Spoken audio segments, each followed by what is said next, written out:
The marble beneath my feet still holds the warmth of yesterday's sun, though the night has claimed the palace halls for hours now. I am Yusuf, keeper of the gardens and scribe of the night watch in the Alhambra, and tonight, as I have done for 30 years, I walk these corridors when the world sleeps. The silence here is not empty but full, pregnant with the whispers of 8 centuries, heavy with the breath of poets who carved their souls into these walls.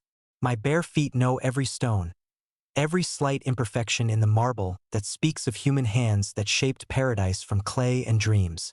The coolness rises through my soles, a gentle reminder that even in the warmth of a Granada summer, the stones remember the snow of the Sierra Nevada, the mountain springs that feed our fountains, the ancient earth from which this palace emerged like a prayer made visible.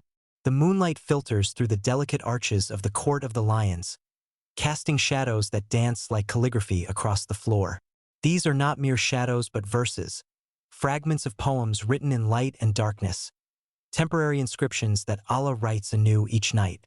The geometry of the arches frames the stars above, each opening a window to infinity, each curve a letter in the cosmic alphabet that only the patient can learn to read. I pause at the fountain in the center of the court, where 12 marble lions support the basin with their silent strength. The water flows as it has for centuries, each drop a prayer, each ripple a verse from the Quran that adorns the fountain's rim. The sound is constant but never repetitive, a liquid music that changes with the seasons, the hour, the weight of memories that accumulate like sediment in the soul. Tonight the water speaks in Arabic, whispering the words carved into the marble.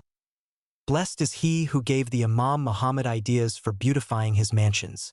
The inscription, barely visible in the moonlight, seems to glow with its own inner light, as if the faith of the craftsman who carved these letters still radiates from the stone. I run my fingers along the carved letters, feeling the slight roughness where the chisel bit into the marble, the smooth polish where countless hands have traced these sacred words. The lions themselves are mysteries, their faces worn smooth by time and weather, their expressions suspended between ferocity and serenity. Legend says they once spouted water from their mouths, but they have been silent for generations, their voices lost to the shifting fortunes of dynasties and the simple passage of time. Yet in their silence, they speak more eloquently than any fountain, their stillness a meditation on the eternal within the temporal. I move through the Court of the Myrtles, where the long pool reflects the Tower of Comares like a mirror made of liquid obsidian.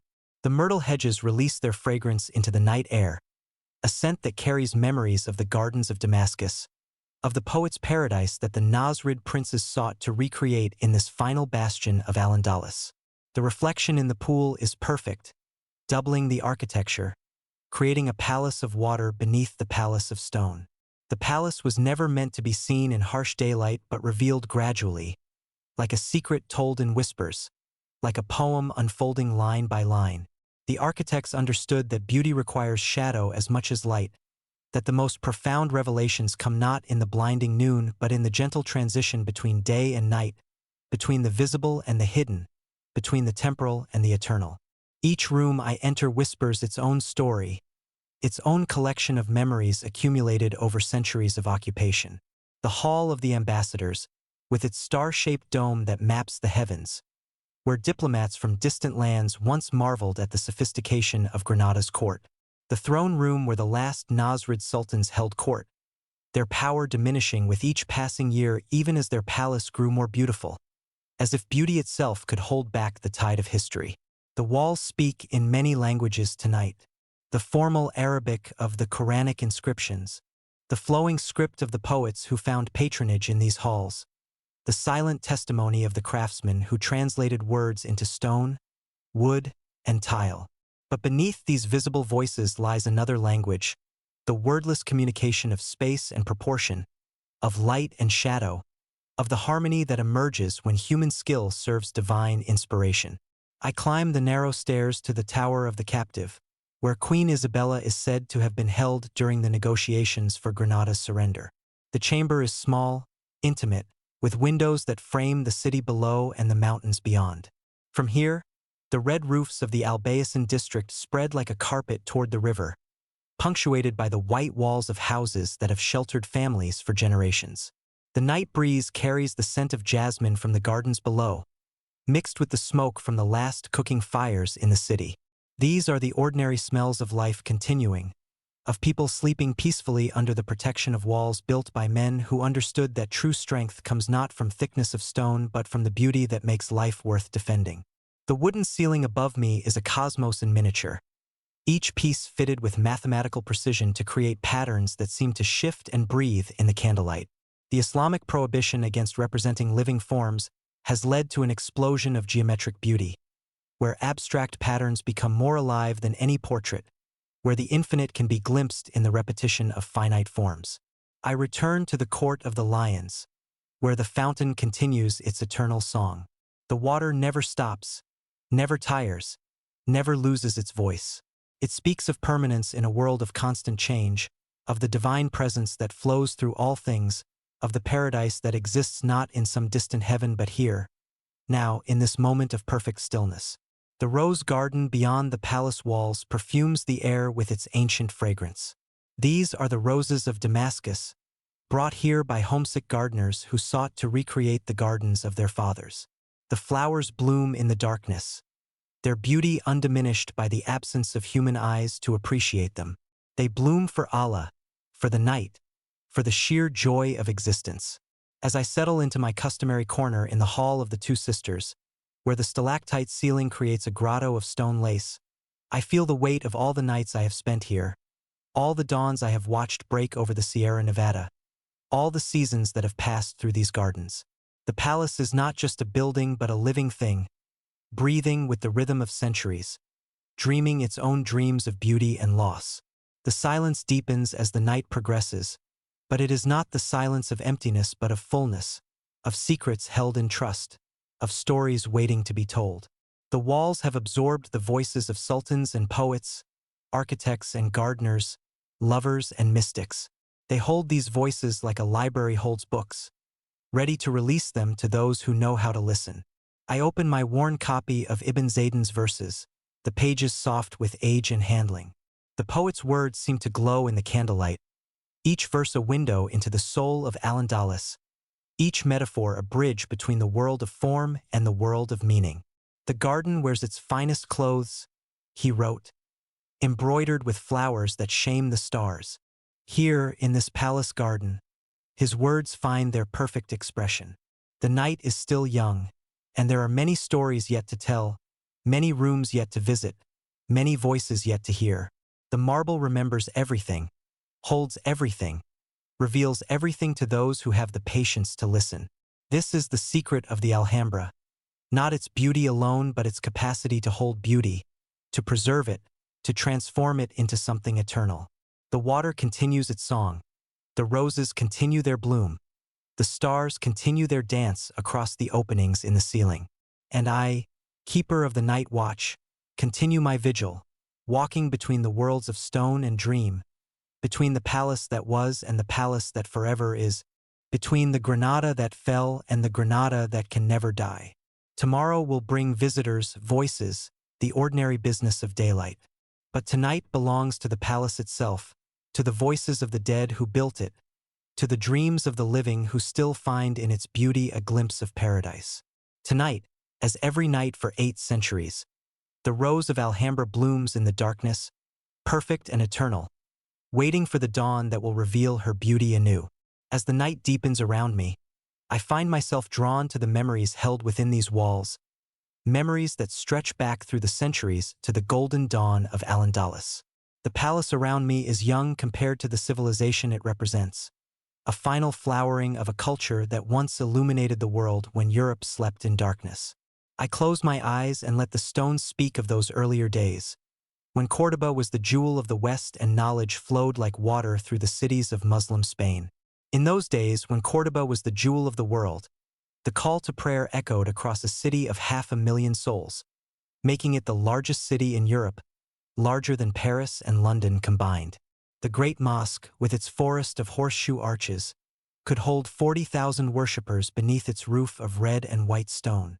The rhythm of those arches still beats in my blood, the mathematical precision of their proportions a language that spoke of order underlying chaos, of the divine geometry that governs all creation. I remember the stories passed down through my family, tales of the Umayyad princes who fled Damascus when the Abbasids seized the caliphate, carrying with them the memories of palaces and gardens, of a sophistication that would transform the rough frontier of Iberia into a paradise of learning and culture. Abd al-Rahman I, the Falcon of Andalus, who established the emirate in 756, brought with him not just political authority, but a vision of what human society could become when guided by wisdom and tempered by beauty. The libraries of Córdoba held 400,000 volumes when the library of the French king contained fewer than 400. In the palace of Madinat al-Zahra, whose ruins still crown the hills outside the city, scholars from across the known world gathered to translate the wisdom of the ancients into Arabic, to preserve the knowledge of Greece and Rome, to add their own discoveries to the accumulated wisdom of humanity. The translation movement that began in Baghdad found its western flowering in the libraries of Al-Andalus. I can almost hear the scratch of reed pens on parchment, the soft whisper of turning pages, the gentle murmur of scholarly debate that filled the academies of Córdoba. The House of Wisdom, where Christian, Jewish, and Muslim scholars worked side by side, their differences set aside in the pursuit of truth. The medical school where physicians trained in the works of Galen and Avicenna, where the first hospitals in Europe were established, where the sick were treated regardless of their faith or station. The music of those days still echoes in the arches above me, the complex rhythms and melodic ornaments that would later give birth to the flamenco of Andalusia. The oud and the canon, the ney and the rebec, instruments that bridged the gap between the sacred and the secular, between the mosque and the marketplace. Musicians who could move seamlessly from the mystical poetry of the Sufis to the courtly love songs that would inspire the troubadours of Provence. In the workshops of Córdoba, craftsmen perfected techniques that had been lost to the Christian world since the fall of Rome. The art of working leather, of weaving silk, of fashioning steel that could bend without breaking. The famous swords of Toledo, forged with techniques learned from Damascus smiths, became legendary throughout Europe. The delicate ivory caskets carved with intricate geometric patterns, the lustreware pottery that gleamed like gold, the textiles woven with threads of silver and gold. The gardens of Córdoba were themselves works of art, where the mathematical principles of Islamic design were applied to the living world. The courtyard gardens with their central fountains, the orchards where orange and lemon trees grew in perfect rows, the palace gardens where poets walked among roses and jasmine, seeking inspiration for their verses. The concept of the garden as paradise, as a foretaste of the eternal reward, transformed the landscape of Iberia. The philosophical tradition of Al-Andalus reached its zenith in the works of Ibn Rushd, known in Latin as Averroes, whose commentaries on Aristotle would shape European thought for centuries. In his quiet study in Córdoba, surrounded by manuscripts in Arabic, Hebrew, and Latin, he sought to reconcile faith and reason, to demonstrate that the truths of philosophy and the truths of religion were one truth seen from different perspectives. His influence would extend far beyond the borders of Al-Andalus, shaping the thought of Thomas Aquinas and the entire scholastic tradition. The women of Al-Andalus enjoyed freedoms unknown in other parts of the medieval world. In the palace schools, daughters of the nobility studied alongside their brothers, mastering not just the domestic arts but literature, music, and philosophy. The poetess Walida bint al-Mustakfi held her own salon in Córdoba, where the greatest minds of the age gathered to discuss poetry and philosophy. Her verses, embroidered in gold thread on her silk robes, challenged the conventions of her time while celebrating the beauty of intellectual and emotional freedom. The Jewish community of Al-Andalus flourished as never before or since, producing scholars and poets whose works would enrich Hebrew literature for centuries to come. Maimonides, the greatest Jewish philosopher of the medieval period, was born in Córdoba and educated in the Islamic tradition of rational inquiry. His Guide for the Perplexed, written in Arabic and later translated into Hebrew and Latin, demonstrated the possibility of synthesizing religious faith with philosophical reasoning. The mathematical achievements of Al-Andalus built upon the foundations laid by earlier Islamic scholars, but added distinctive contributions of their own. The concept of algebra, introduced from the East, was refined and developed in the schools of Córdoba and Seville. The astronomical observations made in the observatories of Al-Andalus contributed to the accuracy of the calendar and the understanding of planetary motion. The astrolabe, that masterpiece of medieval technology, reached its highest level of development in the workshops of Córdoba.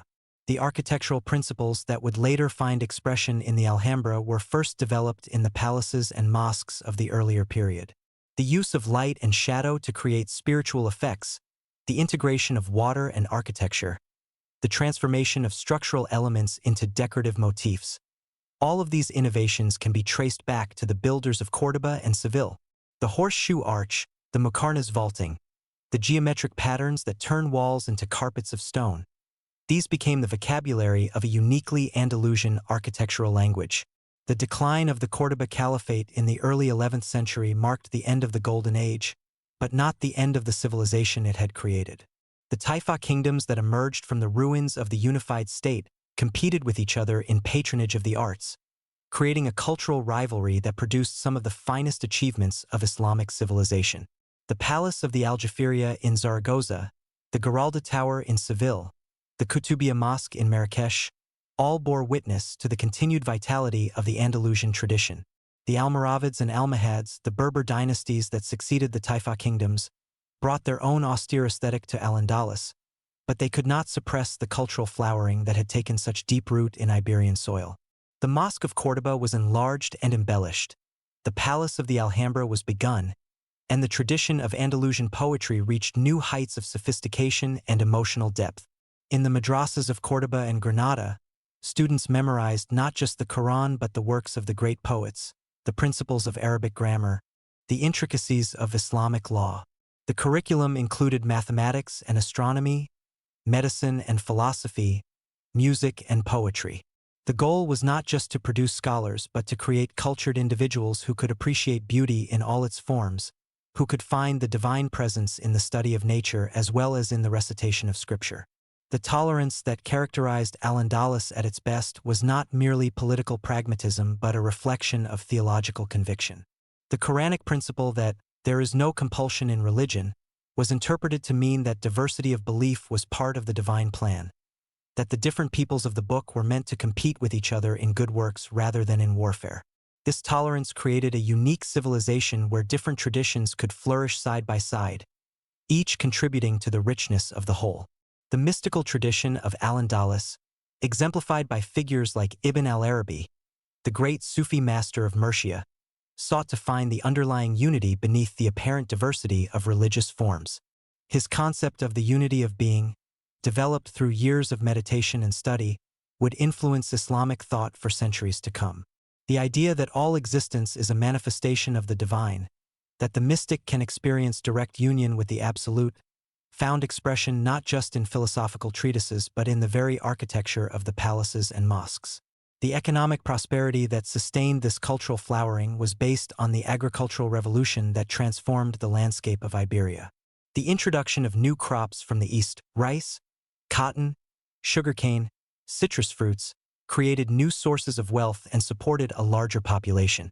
The irrigation systems that brought water to previously arid regions, the terraced hillsides that maximized agricultural productivity, the sophisticated systems of crop rotation that maintained soil fertility, all demonstrated the practical application of the scientific knowledge preserved in the libraries. The trade networks that connected Al-Andalus to the rest of the Islamic world, and beyond to the markets of Africa and Asia, brought not just material wealth but cultural exchange. The merchants who traveled from Córdoba to Baghdad, from Seville to Cairo, carried with them not just goods but ideas, artistic techniques, literary forms. The cosmopolitan character of Andalusian civilization reflected this constant interchange with the wider world. The craftsman guilds of Al-Andalus developed standards of excellence that made their products sought after throughout Europe and the Mediterranean. The silk weavers of Almeria, the metalworkers of Toledo, the potters of Malaga, each developed distinctive techniques that reflected both the high standards of Islamic craftsmanship and the particular genius of Andalusian culture. The objects they created were not just functional but beautiful, embodying the Islamic principle that all human activity should reflect the beauty of divine creation. As I sit in this palace that represents the final flowering of that great civilization, I can feel the weight of all that history, all that achievement, all that beauty that preceded its creation. The Alhambra is not just a building but a summation, a final statement in stone and water of everything that Al-Andalus had learned about the relationship between the human and the divine, between the temporal and the eternal, between the practical and the beautiful. The fountains around me continue their eternal song, but now I hear in their voices the echoes of all the fountains that came before, the fountains of Córdoba and Seville, of Zaragoza and Valencia, of all the cities where the civilization of Al-Andalus created its own vision of paradise on earth. The water flows not just from the springs of the Sierra Nevada, but from the deep springs of memory, carrying with it the accumulated wisdom of 8 centuries of cultural achievement. The Lion Fountain speaks in 1,000 whispers, each drop of water a syllable in the ancient language of paradise. I rise from my contemplation and begin my nightly pilgrimage through the palace, my footsteps silent on the marble that has been polished by centuries of prayer and reverence. The moonlight transforms the familiar spaces into something magical, each archway a portal between worlds, each shadow a verse written in the script of night. The 12 lions that guard the fountain seem to breathe in the flickering candlelight, their marble forms animated by the dancing shadows. Each lion is unique, carved by different hands but united in their eternal vigil. The water flows from the central basin through channels carved into the marble floor, following the precise mathematical calculations that ensure perfect distribution. The sound is hypnotic, a liquid mantra that has continued unbroken for centuries, a prayer that never ends. I trace my finger along the rim of the fountain, feeling the Arabic calligraphy carved into the marble. The words of Ibn Zamrak, the court poet who transformed stone into poetry, flow beneath my touch, silver flowing over pearl, which is both pure and clear. The metaphor is perfect. The water is silver, the marble is pearl, and the combination creates something that transcends both elements. This is the genius of Andalusian art, the ability to find the divine in the marriage of opposites. The walls around the Court of Lions speak in 3 languages simultaneously. The flowing Arabic script that curves and spirals like vines, the geometric patterns that repeat infinitely like the names of God, and the silent language of proportion and harmony that speaks directly to the soul. Each element supports the others, creating a symphony of meaning that can be read on multiple levels, each reading revealing new depths of understanding. The Muqarnas ceiling above me is a marvel of engineering and artistry, thousands of individual stalactites arranged to create the illusion of a natural grotto. In the candlelight, they seem to move like living things, breathing with the rhythm of the night. The craftsman who created this masterpiece understood that architecture is not just about enclosing space, but about creating experiences, about transforming the mundane act of entering a room into a mystical journey. I move through the hall of the Abencerrages, where the tragic story of the noble family's massacre still haunts the octagonal chamber. The fountain at the center is stained with what local legend claims is blood, though reason tells me it is merely iron oxide leaching from the marble. Yet in the half-light, the rusty stains seem to pulse with life, a reminder that even in paradise, human passion and political necessity can create tragedy. The dome above tells a different story, one of mathematical perfection and spiritual aspiration. The star-shaped opening at the apex frames the night sky, connecting the enclosed space to the infinite cosmos beyond. The 8 sides of the chamber represent the 8 levels of paradise described in Islamic theology, while the Muqarnas decoration creates the illusion of ascending through celestial spheres toward the divine presence. The Hall of the Two Sisters opens before me like a jeweled casket, its walls covered in such intricate decoration that the eye cannot take it all in at once. The marble floor is composed of 2 massive slabs, the sisters from which the room takes its name, so perfectly matched that the joint between them is nearly invisible. The smoothness beneath my feet is extraordinary, polished to a mirror finish that reflects the candlelight like still water. The walls rise in tiers of increasing complexity, each level more elaborate than the last. The lower registers feature geometric patterns based on the 8-pointed star, the Qadam, symbol of regeneration and divine order. Above these, Arabic calligraphy flows like a river of meaning, verses from the Quran and poems of praise intertwining in perfect harmony. The highest tier explodes into Muqarnas of incredible intricacy, creating the illusion that the ceiling is dissolving into pure light.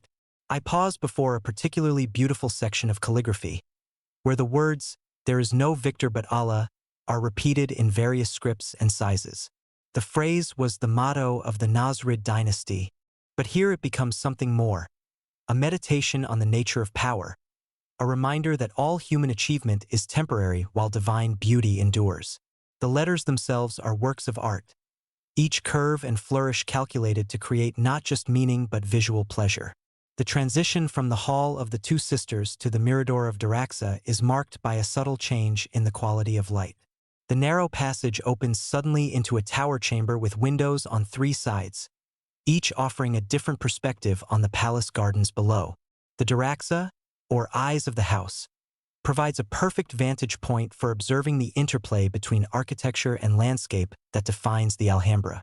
From this height, I can see the formal gardens laid out in the geometric patterns that mirror the decorative schemes of the palace interiors. The box hedges form intricate knots and arabesques, their dark green providing a perfect backdrop for the seasonal flowers that add color and fragrance to the composition. The orange trees stand in perfect rows, their white blossoms perfuming the night air with a scent that carries memories of the gardens of Damascus. The water channels that feed the fountains and irrigate the gardens are visible from here as silvery threads weaving through the darkness. The hydraulic system that supplies the palace is a marvel of engineering, bringing water from the mountains through a complex network of channels and cisterns. The constant sound of flowing water is not just decorative but functional, cooling the air and creating the humidity necessary for the plants to thrive in the dry climate of Granada. I descend to the Court of the Myrtles, where the long pool reflects the Tower of Comares like a mirror made of liquid obsidian. The myrtle hedges that line the pool release their fragrance into the still air, a perfume that speaks of distant lands and ancient memories. The reflection in the water is so perfect that it creates a sense of vertigo, as if the real palace exists in the depths below and what we see above is merely an illusion. The Tower of Comares rises before me, its massive walls softened by the delicate arcaded gallery that crowns its summit. The contrast between the fortress-like exterior and the refined interior spaces is deliberate, a reminder that beauty must sometimes be protected by strength. The tower served both as a defensive structure and as the throne room of the Nasrid sultans, where the business of government was conducted in surroundings of unprecedented luxury. The entrance to the tower is through a narrow corridor that bends and turns, forcing visitors to slow their pace and heighten their anticipation. This is architecture as theater, designed to create a sense of wonder and reverence that will put visitors in the proper frame of mind for encountering the sovereign. The corridor walls are covered in intricate tile work, the azulejos that transform geometric patterns into walls of color and light. The Hall of the Ambassadors, the throne room proper, is the largest chamber in the palace and perhaps the most magnificent. The walls rise 40 feet to a wooden ceiling that maps the seven heavens of Islamic cosmology. The star-shaped dome at the center represents the throne of Allah, while the surrounding patterns depict the celestial spheres through which the soul must pass to reach divine unity. The mathematical precision of the design is breathtaking, each piece fitted with such exactness that no nails were needed in the construction. The walls of the throne room are covered in a continuous band of calligraphy that winds around the entire perimeter, creating a kind of architectural prayer that surrounds and protects the space. The words are drawn from the Quran, from the poetry of Ibn Zamrak, and from the official inscriptions that proclaim the glory of the Nasrid dynasty. But the overall effect is not of human pride but of divine presence, as if the words themselves have been given physical form and made to inhabit the space. The windows of the throne room are works of art in themselves, filled with intricate geometric patterns cut from stone so thin that it seems almost transparent. The light that filters through these screens is transformed into patterns of incredible complexity, creating a kind of architecture of light that changes throughout the day. At night, with only candles for illumination, the screens become silhouettes against the darkness, their patterns creating a lace of shadows on the opposite walls. I climb the narrow stairs to the upper levels of the tower, where smaller chambers provided private spaces for the royal family. The intimacy of these rooms contrasts sharply with the grandeur of the public spaces below, reminding us that even sultans needed places of refuge and contemplation. The views from these windows encompass the entire city of Granada, the fertile vega that surrounds it, and the snow-capped peaks of the Sierra Nevada beyond. The Palace of Charles V, built within the Alhambra complex after the Christian conquest, sits like a stone intruder among the delicate Islamic structures.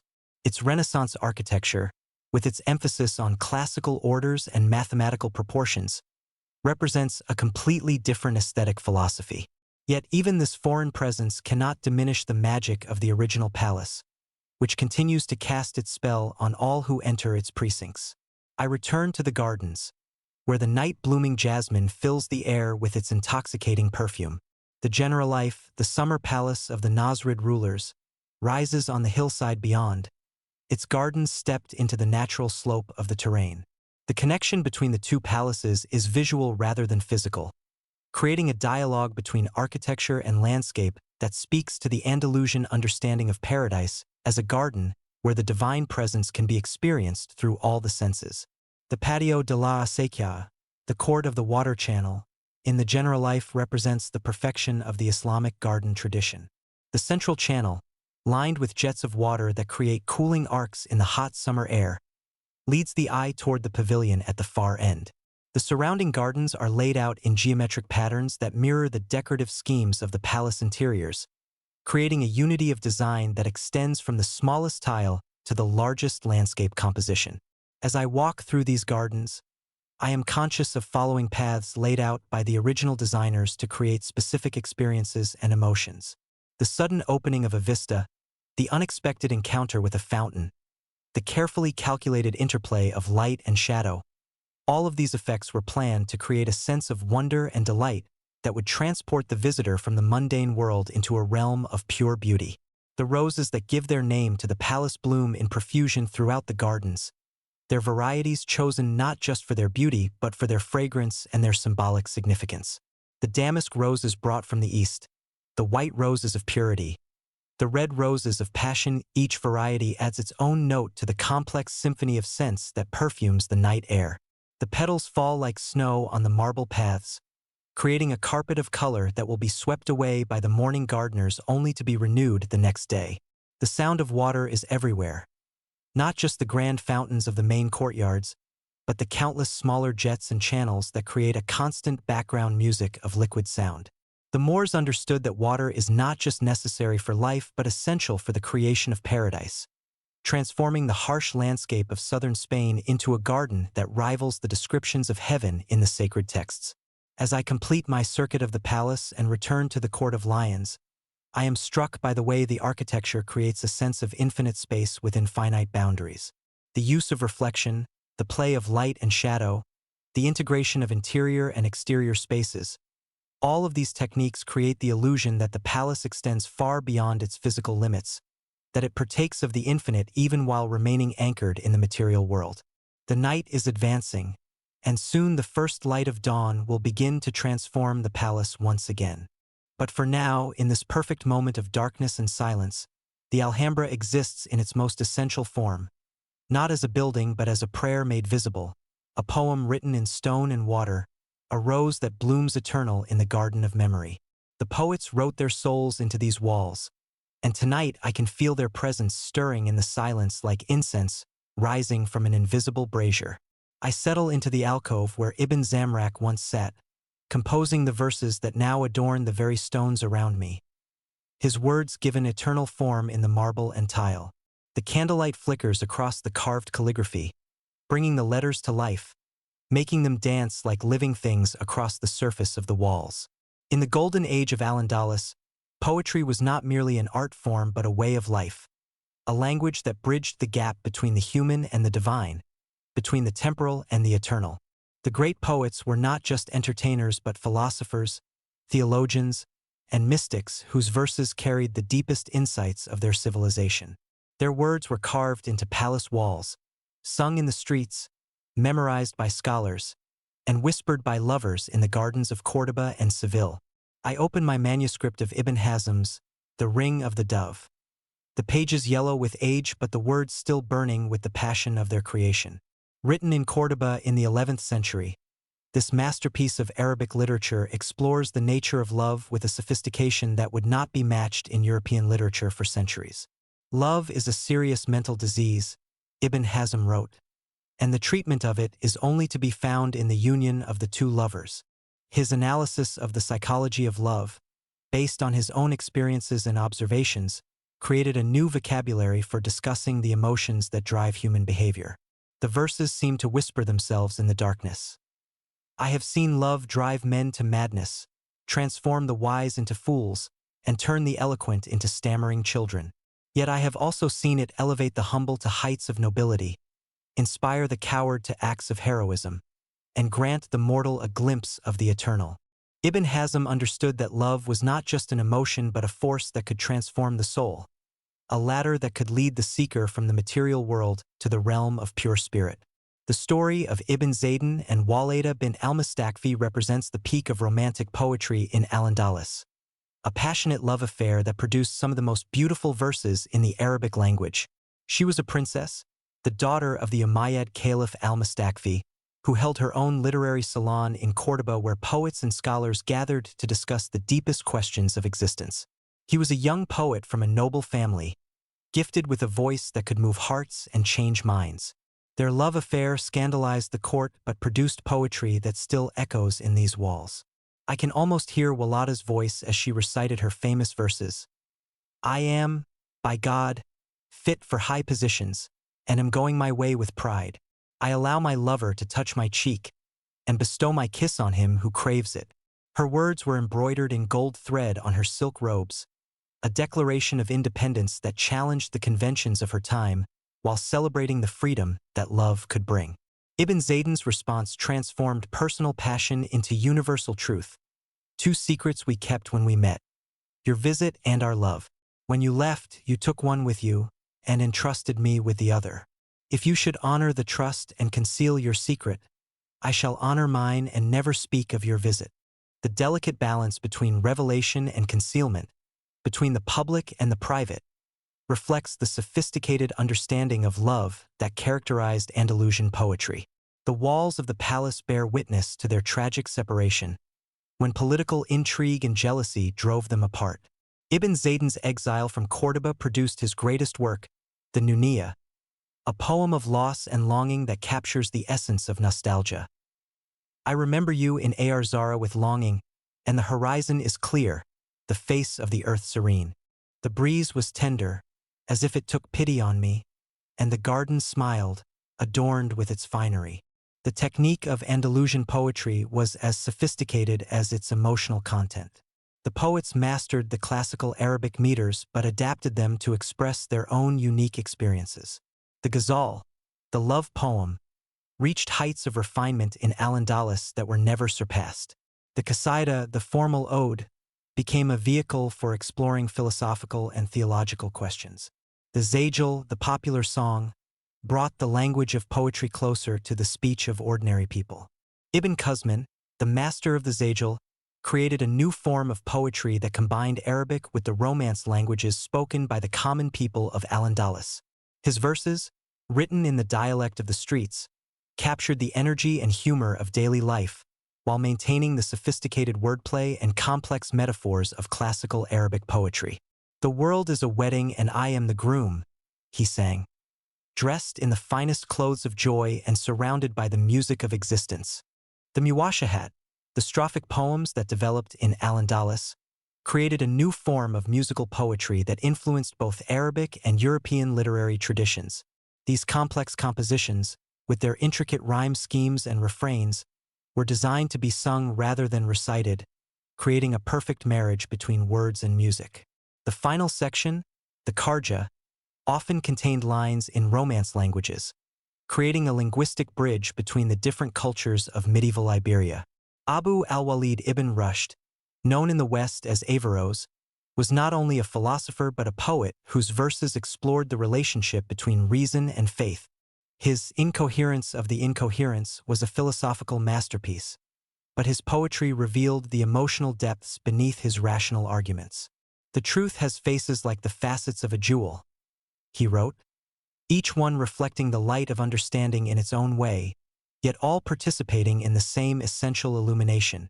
The mystical poetry of Al-Andalus reached its highest expression in the works of Ibn al-Arabi, the great Sufi master whose verses attempted to describe the indescribable experience of union with the divine.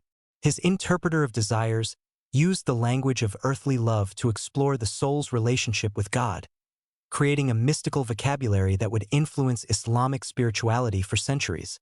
"My heart has opened unto every form," he wrote. "It is a pasture for gazelles, a cloister for Christian monks, a temple for idols, the Kaaba of the pilgrim, the tables of the Torah, and the book of the Quran. The palace walls around me bear the verses of Ibn Zamrak, the last great poet of Al-Andalus, who served as vizier to the Nasrid sultans and transformed the Alhambra into a book of stone. His poems, carved into the marble and tile, speak not just of royal glory but of the eternal themes that have always moved the human heart. I am the garden, and every dawn reveals my beauty to him who contemplates me with a perfect gaze," reads one inscription, transforming the palace itself into a speaking entity that can communicate directly with the visitor. The tradition of improvised poetry competitions, the poetry duels where skilled poets would challenge each other to create verses on the spot, turned the art of poetry into a kind of intellectual sport. These competitions, held in the courtyards of palaces and the gardens of private houses, drew audiences from all levels of society and helped to maintain the high standards of poetic composition that characterized Andalusian culture. The influence of women poets in Al-Andalus was extraordinary for its time. Besides Walida, there were dozens of women who participated fully in the literary life of the cities, creating works that were preserved and admired by their contemporaries. Hafsa al-Rakunia, the daughter of a judge in Granada, was renowned for her satirical verses that spared no one, including the royal family. Her wit was as sharp as her beauty, and her poems were quoted throughout the kingdom. The libraries of Al-Andalus preserved not just the works of local poets but the entire heritage of Arabic poetry from the pre-Islamic period to their own time. The great anthology Unique Necklace by Ibn Abd Rabi collected the finest examples of Arabic poetry and prose, creating a literary treasure that influenced poets for generations. The scholars who compiled these collections understood that poetry was not just entertainment but a repository of cultural memory, a way of preserving the wisdom and beauty of the past for future generations. The relationship between poetry and music in Al-Andalus was so close that the two arts were often indistinguishable. The great composers were also poets, and the great poets were often skilled musicians. The musical modes developed in Al-Andalus, with their complex rhythms and melodic ornaments, were specifically designed to enhance the emotional impact of poetic texts. The voice, the lute, the flute, and the drum worked together to create performances that engaged all the senses and transported the audience to higher states of consciousness. The poetic academies of Córdoba and Seville were more than schools. They were communities of artists and intellectuals who shared a common vision of human possibility. The master poets took on disciples who would carry forward their techniques and insights, creating lineages of artistic transmission that spanned generations. The relationship between teacher and student was sacred, based on the understanding that true knowledge could only be transmitted through personal contact and shared experience. The influence of Andalusian poetry on the development of European literature was profound and lasting. The troubadours of Provence, the minzingers of Germany, the poets of the Sicilian school, all were influenced by the themes and techniques developed in Al-Andalus. The concept of courtly love, the sophisticated analysis of emotional states, the use of nature imagery to explore human psychology, all of these innovations can be traced back to the poets of Muslim Spain. The preservation of Andalusian poetry was largely due to the scholars who recognized its value and made copies of the manuscripts before they could be lost. The anthologies compiled in the later period of Al-Andalus, when the Christian reconquest was threatening the survival of Islamic culture, served as lifeboats that carried the literary heritage across the seas of time. Today, in libraries from Morocco to Syria, from Turkey to Iran, the verses of the Andalusian poets continue to inspire new generations of readers and writers. The garden poetry of Al-Andalus, which used the imagery of flowers, fountains, and trees to explore the deepest questions of existence, found its perfect expression in the architecture of the Alhambra. The palace itself became a kind of poem, with each room representing a different stanza, each decorative element a different metaphor. The integration of architecture and poetry was so complete that it is impossible to understand one without the other. The exile poetry written by the refugees from Al-Andalus after the Christian conquest created a new genre of literature that expressed the pain of loss and the hope of return. These poets, scattered across North Africa and the Middle East, kept alive the memory of their homeland through their verses, creating a literature of nostalgia that would influence Arabic poetry for centuries to come. Their works, filled with detailed descriptions of the cities and landscapes they had left behind, serve as invaluable historical documents of the civilization that was lost. As I sit in this palace that represents the final flowering of that poetic tradition, I am conscious of the weight of all those voices, all those words, all those emotions that have been given permanent form in these walls. The poetry of Al-Andalus was not just about individual expression, but about the creation of a shared cultural language that could unite people across the boundaries of class, ethnicity, and religion. In their verses, the poets of Al-Andalus created a vision of human possibility that continues to inspire and challenge us today. The night deepens around me, and I can feel the presence of all those poets who once walked these corridors, who sat in these gardens, who carved their souls into these stones. Their words continue to echo in the silence, reminding us that beauty is not a luxury but a necessity, that poetry is not decoration but truth, that the human spirit requires nourishment that can only be found in the marriage of language and meaning, of form and content, of the temporal and the eternal.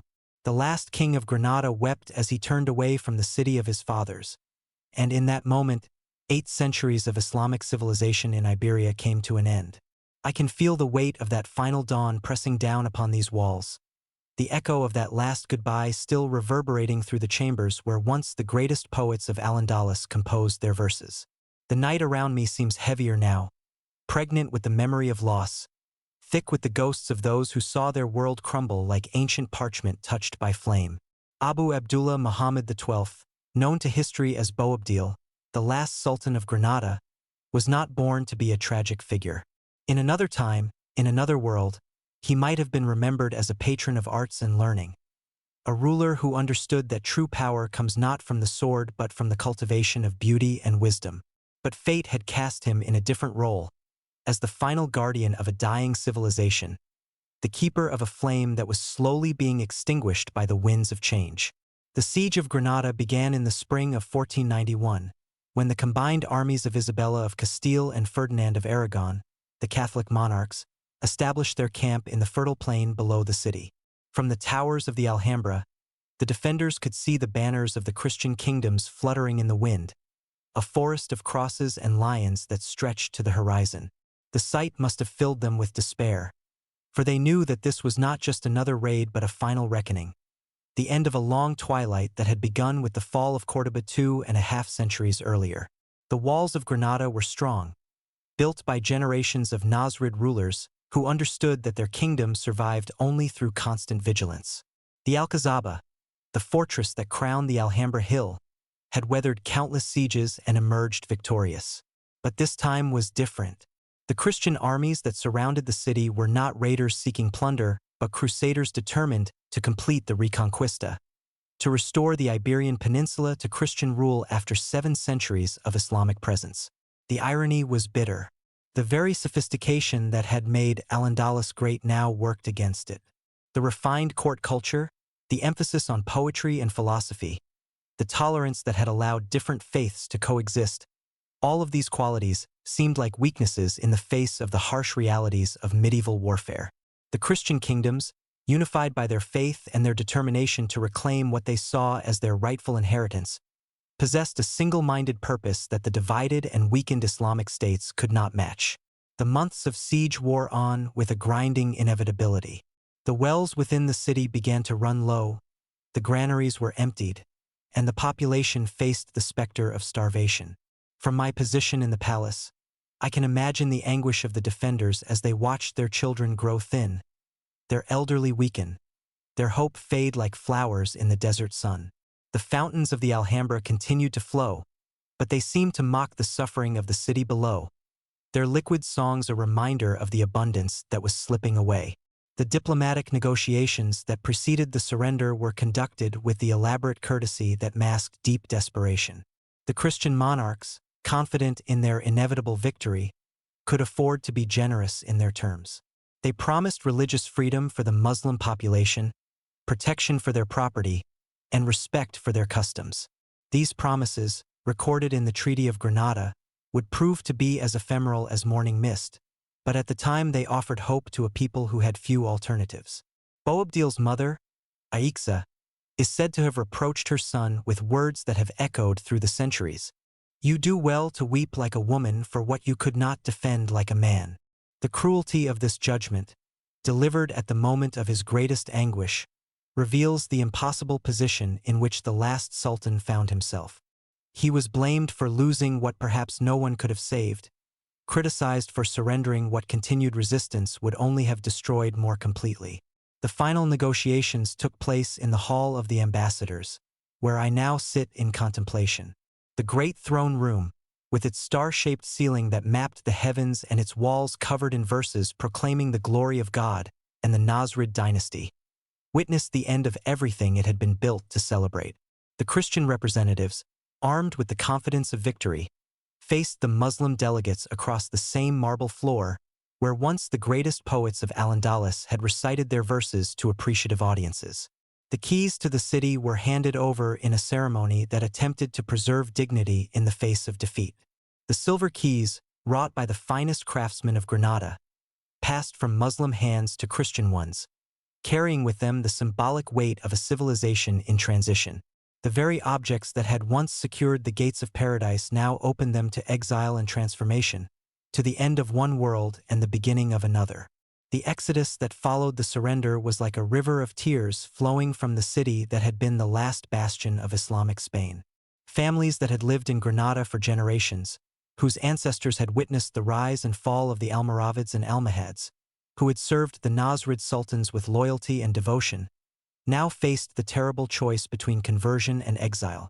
Many chose to leave, carrying with them only what they could bear, abandoning forever the gardens and courtyards that had been their paradise.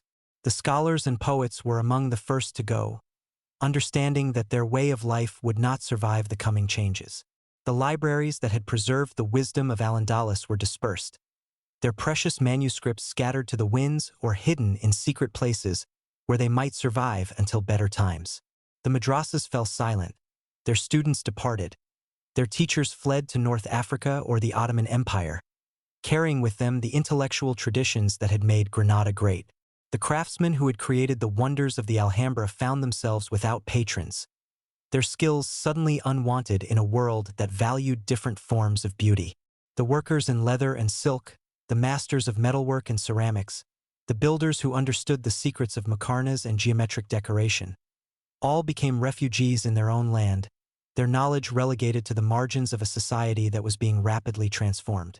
The morning of January 2nd, 1492, dawned clear and cold over Granada. The Christian armies had been camped outside the city for months, their banners and pavilions creating a second city in the plain below. The ceremony of surrender was conducted with the dignity that both sides understood was necessary to prevent the occasion from descending into humiliation or violence. The keys to the Alhambra were presented to Queen Isabella in person, a gesture that acknowledged the momentous nature of the transfer. But it was the private moment of farewell that has captured the imagination of history. Boabdil, accompanied by a small retinue of loyal followers, rode out from the city through the Gate of the Seven Floors, never to return. The procession made its way along the mountain road that led toward the coast, where ships waited to carry the exiles to North Africa. At a hill overlooking the city, tradition says that the last king of Granada turned for one final look at his lost kingdom. The spot came to be known as the Suspiro del Moro, the sigh of the Moor, marking the place where Boabdil wept for the city he could no longer call his own. The view from that hill encompasses the entire Alhambra, the red walls and white towers rising from their wooded hill, the geometric perfection of the gardens, the fountains that sparkle like jewels in the morning sun. It was a sight that would have moved any heart, but for the man who had been its guardian and was now its exile, it must have been almost unbearable. The tears that Boabdil shed at that moment were not just for his own loss but for the end of a civilization, for the closing of a chapter in human history that had produced wonders of art and learning, of tolerance and beauty. The Al-Andalus that had given the world the poetry of Ibn Hazm and Ibn Zayden, the philosophy of Averroes and Maimonides, the architecture of the Alhambra and the Great Mosque of Córdoba, that world was ending, and with it died a unique synthesis of cultures that would never be repeated. The Christian conquest of Granada was not just a military victory, but a cultural transformation that would reshape the character of Spain forever. The new rulers, driven by the militant faith of the Reconquista, had little patience for the pluralistic society that had characterized Al-Andalus at its best. The promise of religious tolerance, so solemnly sworn in the Treaty of Granada, was soon broken as the Inquisition extended its reach into the former Islamic kingdom. The Moriscos, the Muslims who chose to remain and convert to Christianity, found themselves caught between two worlds, belonging fully to neither.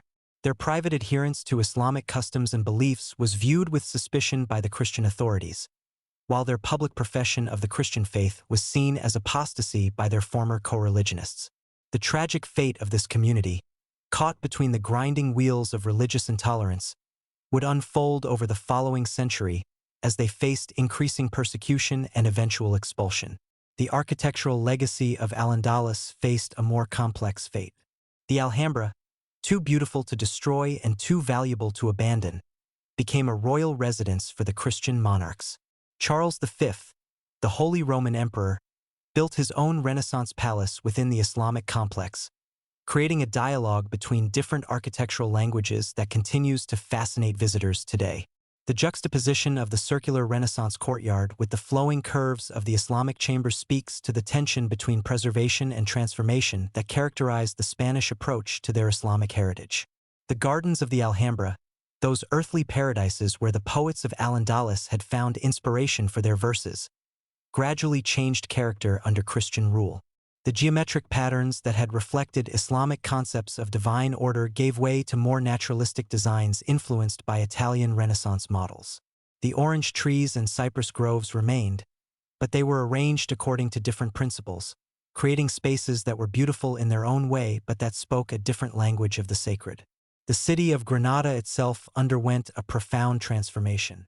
The narrow streets of the Albayacin, where the sound of Arabic had mingled with the splash of fountains, gradually filled with the voices of Christian settlers from the north. The mosques were converted to churches, their minarets crowned with bells instead of crescents, their mihrab walls adorned with Christian altars. The change was not immediate or complete, but it was inexorable, like the slow erosion of a cliff face by the relentless action of waves. The memory of Al-Andalus was preserved in unexpected places. The Mudéjar architectural style, which combined Islamic decorative techniques with Christian building programs, created a unique form of cultural synthesis that flourished in the centuries following the conquest. The Spanish language itself absorbed hundreds of Arabic words, creating a linguistic legacy that survives to this day. The music of Andalusia, with its complex rhythms and melodic ornaments, preserved echoes of the musical traditions that had once flourished in the courts of Córdoba and Seville. The intellectual legacy of Al-Andalus traveled beyond the borders of Spain, carried by the scholars and books that found refuge in the libraries of North Africa and the Ottoman Empire. The works of Averroes and Maimonides, of Ibn Hazm and Ibn Ziyad, continued to be studied and admired in Cairo and Istanbul, in Fez and Tunis. The seeds of Andalusian learning, scattered by the winds of conquest, took root in new soil and produced new flowers of knowledge and beauty. The Alhambra itself became a symbol of loss and longing, a monument to a vanished world that grew more beautiful in memory as it receded into the past. The palace that had once been the center of a living civilization became a museum of dreams, a place where visitors could glimpse the shadows of a greatness that had passed away. The fountains still played their liquid music, but they seemed to sing of absence rather than presence, of what had been lost rather than what remained. Yet even in defeat, even in exile, the spirit of Al-Andalus refused to die completely. The refugees who carried its memory to new lands, the manuscripts that preserved its wisdom, the buildings that testified to its beauty, all bore witness to the truth that some things transcend the rise and fall of kingdoms, that beauty and knowledge have a life of their own that cannot be extinguished by conquest or suppressed by intolerance. As I sit in this palace that outlived its builders, that survived the end of the world it was created to celebrate, I am reminded that the true victory belongs not to the conquerors but to the conquered, not to those who wield the sword but to those who create beauty that endures beyond the reach of any weapon. The rose of Alhambra bloomed even when the poets were gone, even when the last king had wept and turned away, even when the civilization that created it had passed into history and memory. Now the rooms sleep, but the marble still remembers. In the deepest hour of night, when silence has claimed even the whisper of wind through the garden trees, I feel the palace breathing with the accumulated life of centuries. The stones beneath my feet have absorbed more than footsteps. They have drunk deep of human dreams, of prayers whispered in the darkness, of tears shed in joy and sorrow, of the infinite small moments that make up a civilization's soul. The memory held in marble is not the cold record of historians but the warm, living presence of those who shaped these spaces with their hopes and fears, their loves and losses. Each column bears the imprint of the hands that carved it. Each arch remembers the prayers that blessed its construction. Each tile holds the reflection of the eyes that first admired its beauty. The palace is not just a building but a repository of human experience, a library written in stone and water, light and shadow. 5 centuries have passed since the last sultan departed, yet the Alhambra remains more than a monument to a vanished world. It has become a universal symbol of the human capacity to create beauty that transcends the limitations of time and circumstance. The tourists who come from every corner of the earth, speaking languages that the original builders never heard, find in these chambers something that speaks to their deepest longings, something that connects them to the eternal human quest for meaning and beauty. The paradox of the Alhambra is that it achieved its greatest fame only after the civilization that created it had passed away. The Romantic writers of the 19th century, led by Washington Irving and his Tales of the Alhambra, rediscovered the palace and transformed it into a symbol of exotic mystery and lost grandeur. Their imaginations, fed by the Gothic revival and the Oriental fantasies of their age, created a new mythology around the palace that was both true and false, capturing its essential magic while misunderstanding its deeper significance. The restoration efforts of the 20th century, guided by scholars who understood the architectural and historical importance of the complex, have revealed the Alhambra's true nature as one of the supreme achievements of human creativity. The careful cleaning of the stalactite ceilings, the patient restoration of the tile work, the meticulous reconstruction of the water systems, all have combined to bring the palace back to something approaching its original glory. Yet even the most skilled restoration cannot fully recapture the living culture that gave birth to this beauty. The gardens that surround the palace tell their own story of continuity and change. The orange trees planted by the Nasrid gardeners still bloom each spring, their white blossoms perfuming the air with the same fragrance that delighted the poets of Al-Andalus. The cypress groves still point toward heaven like green prayers, their vertical lines creating a living architecture that complements the built structures of the palace. The rose gardens, renewed each generation but following the same essential patterns, continue to bloom with the varieties that gave their name to the entire complex. The water that flows through the palace channels carries more than the Sierra Nevada's snow. It carries the memory of the hands that shaped its channels, the prayers that blessed its flow, the tears that mingled with its passage. The fountain jets that create cooling arcs in the summer heat follow the same mathematical principles that governed their medieval predecessors, creating patterns of movement and sound that connect the present moment to the distant past. The philosophical implications of the Alhambra's survival extend far beyond the realm of architecture and tourism.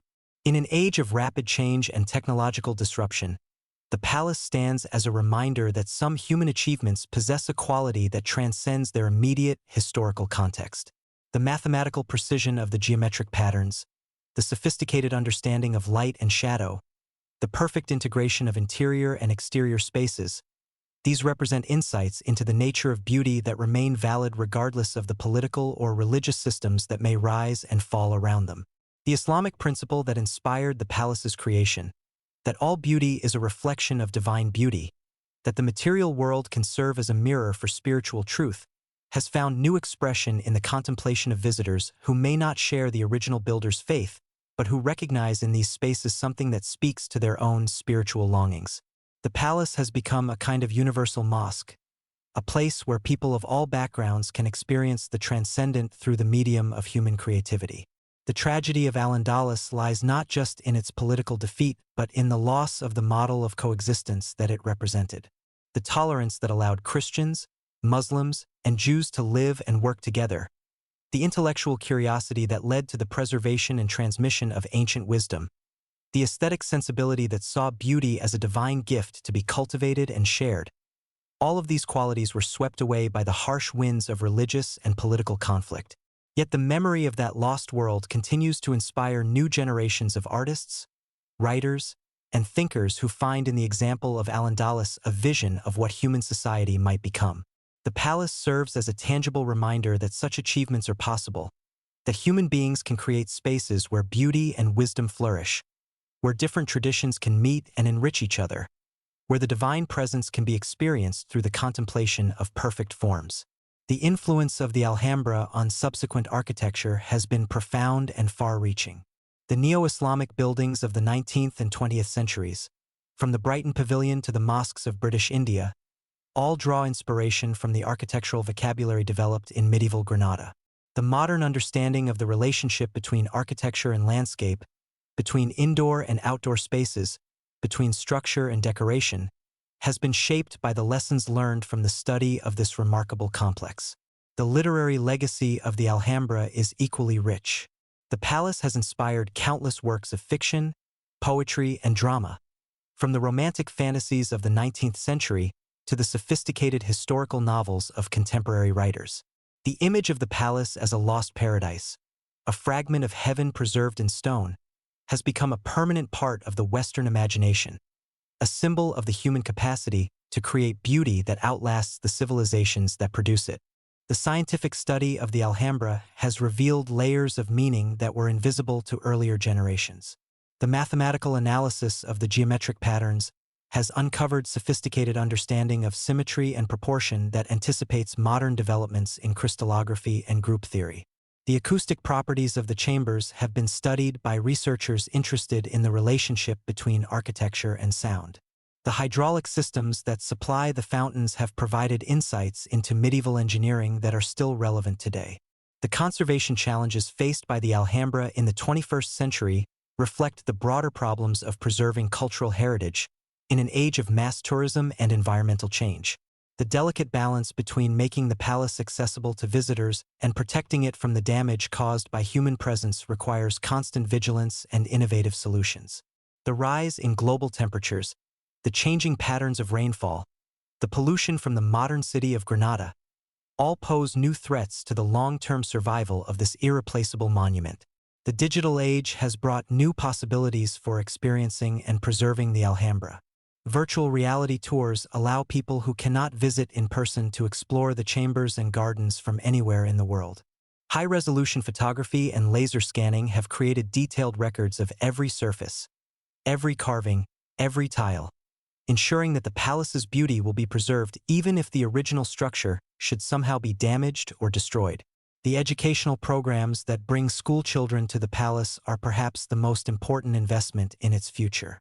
The wonder that appears in young eyes when they first see the Court of Lions, the questions they ask about the people who built these marvels, the inspiration they carry away with them, these are the seeds from which future generations of artists, architects, and humanists will grow.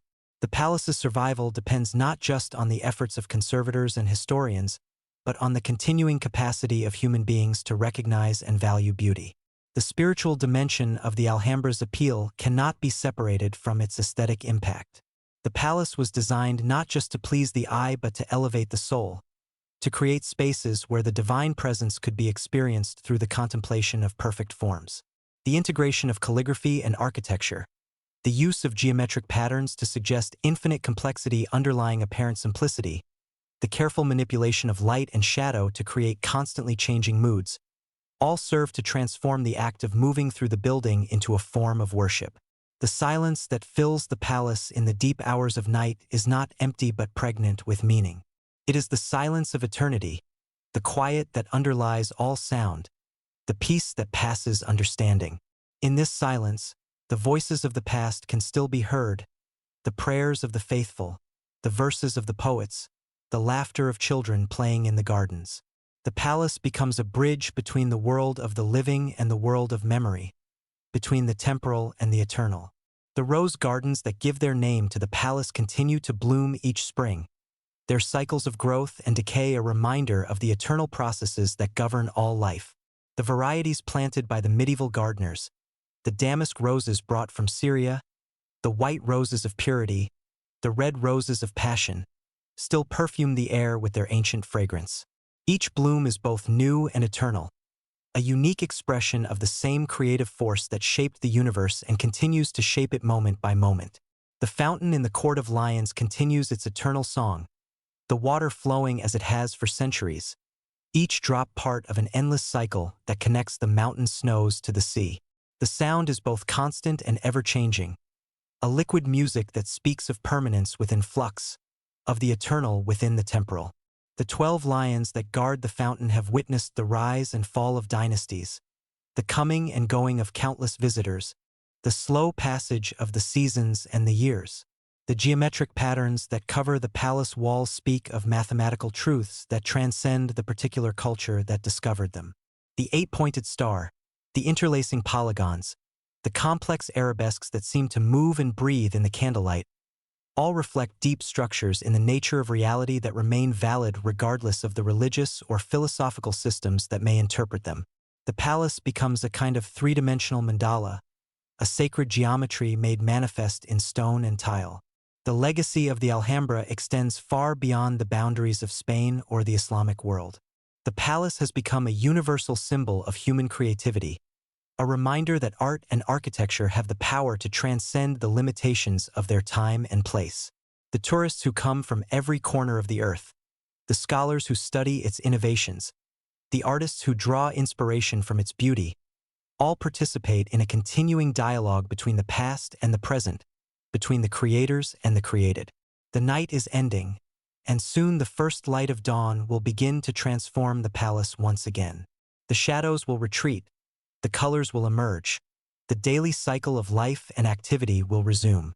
But the essential magic of the place, the sense of being in the presence of something that transcends the ordinary world, will remain unchanged. The rose of Alhambra will bloom eternal, its beauty a testament to the human capacity to create works that speak to the deepest longings of the soul. As I prepare to end my vigil and return to the world of daylight and everyday concerns, I am filled with gratitude for the privilege of having shared these quiet hours with the palace and its memories. The experience has been more than an exercise in historical imagination. It has been a reminder of the eternal human quest for beauty, meaning, and connection to something greater than ourselves.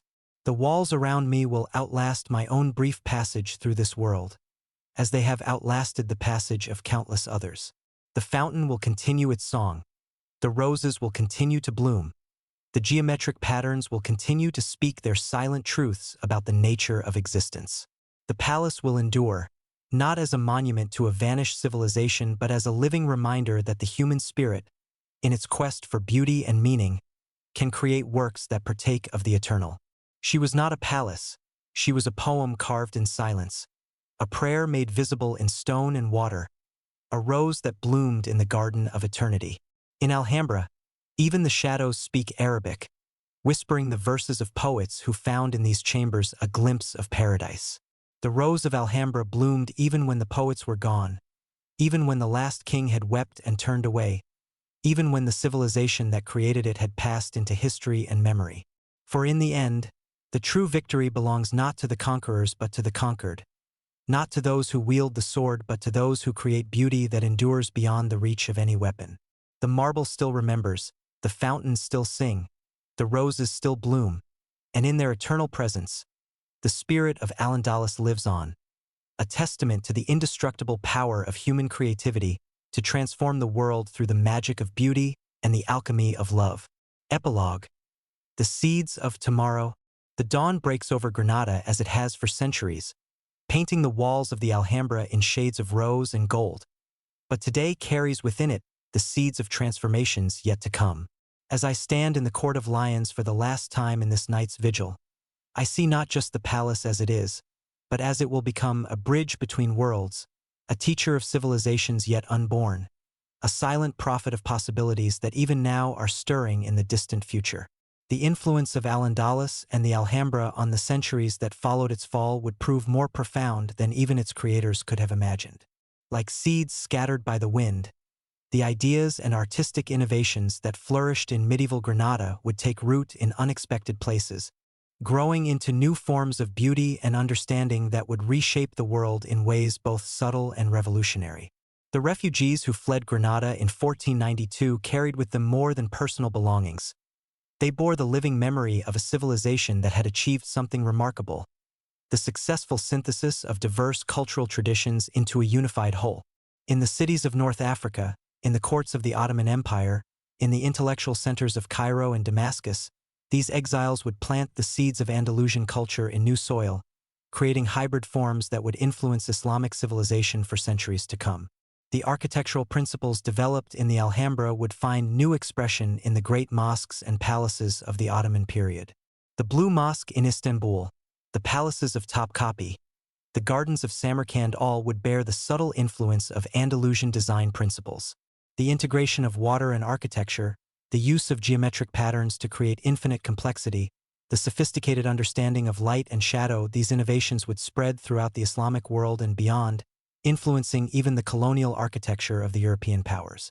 The mathematical insights preserved in the geometric patterns of the Alhambra would prove prophetic of developments in modern mathematics and physics. The concepts of symmetry and group theory that underlie the palace's decorative schemes would later be recognized as fundamental to understanding the structure of matter itself.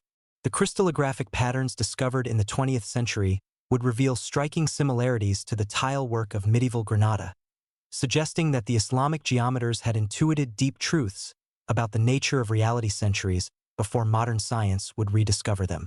The technological revolution that began in the Renaissance owed more to the preserved knowledge of Al-Andalus than most historians have recognized.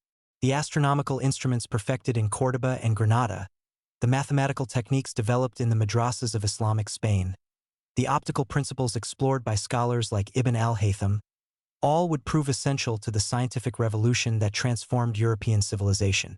The astrolabe, that masterpiece of medieval technology, would guide the ships of Columbus and his successors across the Atlantic, carrying European civilization to new worlds that the builders of the Alhambra could never have imagined.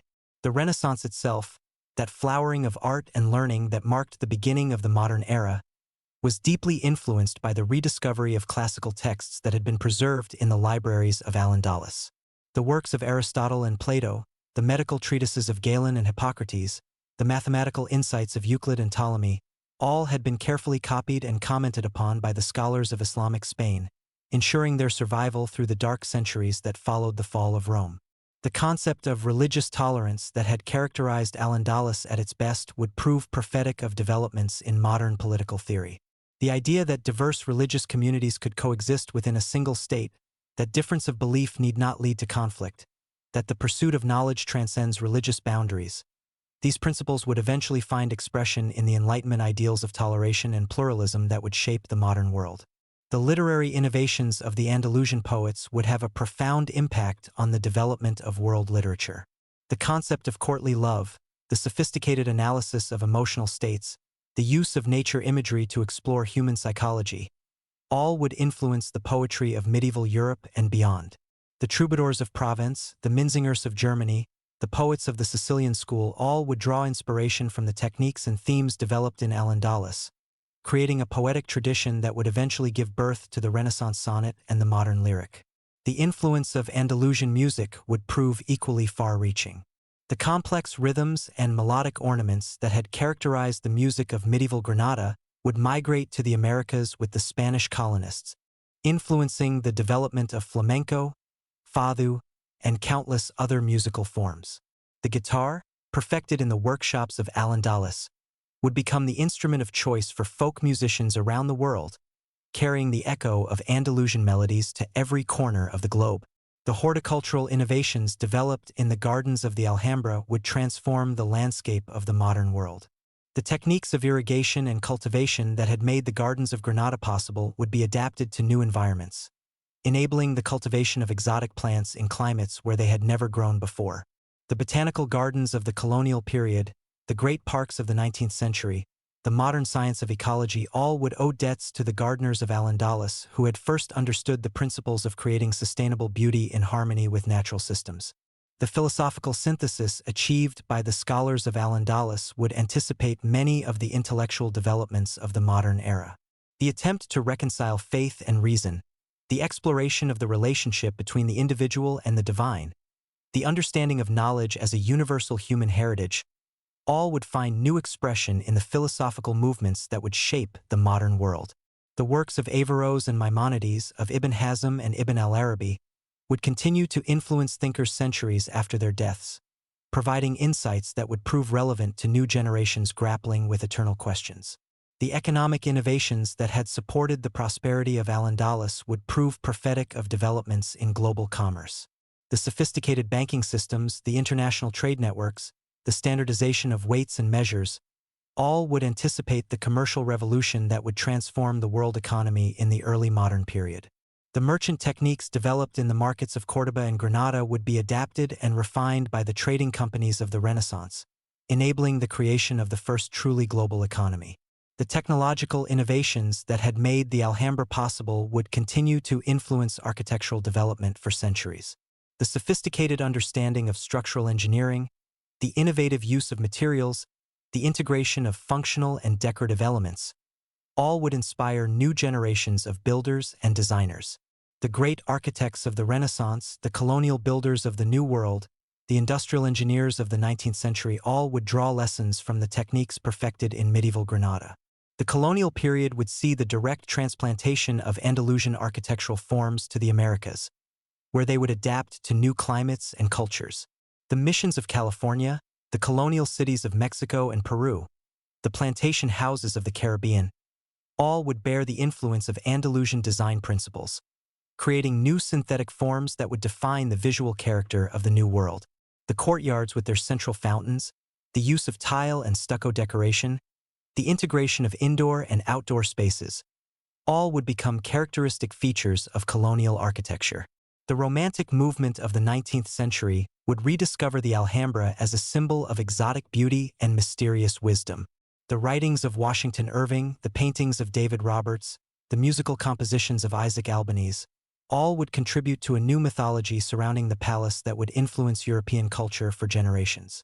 The concept of the Orient as a source of artistic inspiration, the fascination with medieval Islamic civilization, the understanding of architecture as a form of poetry, all would find expression in the Romantic rediscovery of Al-Andalus. The modern preservation movement would find one of its most important testing grounds in the restoration of the Alhambra. The techniques developed for conserving the palace's delicate decorative elements would be applied to historic buildings around the world, creating new standards for the preservation of cultural heritage. The understanding of buildings as documents of human history, the recognition of the importance of maintaining traditional crafts and techniques, the development of scientific methods for analyzing and preserving ancient materials, all would grow out of the work done to save the Alhambra for future generations. The digital age would bring new possibilities for experiencing and understanding the legacy of Al-Andalus.